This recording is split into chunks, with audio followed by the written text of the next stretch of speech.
निवडणुकीच्या काळात पैसे घेऊन फिरताय का? तर सावध राहा.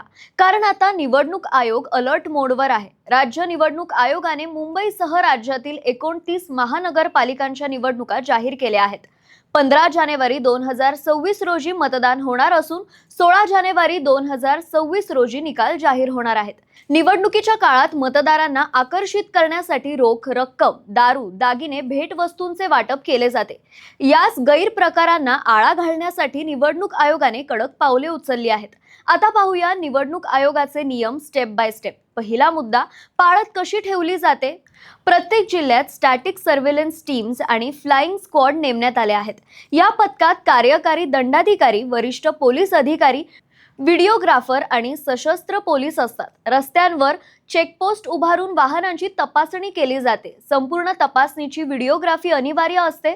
मतदानाच्या 72 तास आधीच तपासणी सुरू केली जाणार आहे. दुसरा मुद्दा, रोख रक्कम नेण्याचे नियम. सामान्य नागरिकांकडे 10 लाख रुपयांपेक्षा जास्त रोख किंवा 1 किलोपेक्षा जास्त सोने आढळल्यास त्याची माहिती प्राप्तिकर विभागाला दिली जाईल.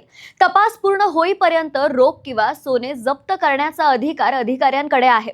तिसरा मुद्दा, उमेदवार आणि पक्ष कार्यकर्त्यांसाठी नियम. उमेदवार किंवा पक्ष कार्यकर्त्यांकडे 50,000 रुपयांपेक्षा जास्त रोख, दारू, ड्रग्ज, शस्त्रे किंवा 10,000 रुपयांपेक्षा जास्त किमतीच्या भेटवस्तू आढळल्यास त्या थेट जप्त केल्या जातील. संशयास्पद बाब आढळल्यास 24 तासात गुन्हा दाखल केला जाऊ शकतो. चौथा मुद्दा, जप्तीनंतर काय होते. तपासणीत संबंधित व्यक्तीचा कोणत्याही उमेदवाराशी संबंध नसल्याचे सिद्ध झाल्यास रोख किंवा वस्तू परत केल्या जातात. 10 लाखांपेक्षा जास्त रक्कम असल्यास त्याची माहिती प्राप्तिकर विभागाला पाठवली जाते. जनतेची गैरसोय होऊ नये यासाठी जिल्हास्तरीय समिती प्रत्येक प्रकरणाची तपासणी करते. शेवटी निवडणूक काळात नियमांचे पालन करणे हे फक्त उमेदवारांचंच नाही तर प्रत्येक नागरिकांचंही कर्तव्य आहे. पैसे, दारू किंवा भेटवस्तूंच्या आमिषाला बळी न पडता निडर आणि स्वच्छ मतदान करा. आणि आता वेळ झाली इथेच थांबण्याची. भेटूया पुन्हा एका नव्या व्हिडिओसह. तोपर्यंत पाहत रहा मायपीसीएमसी.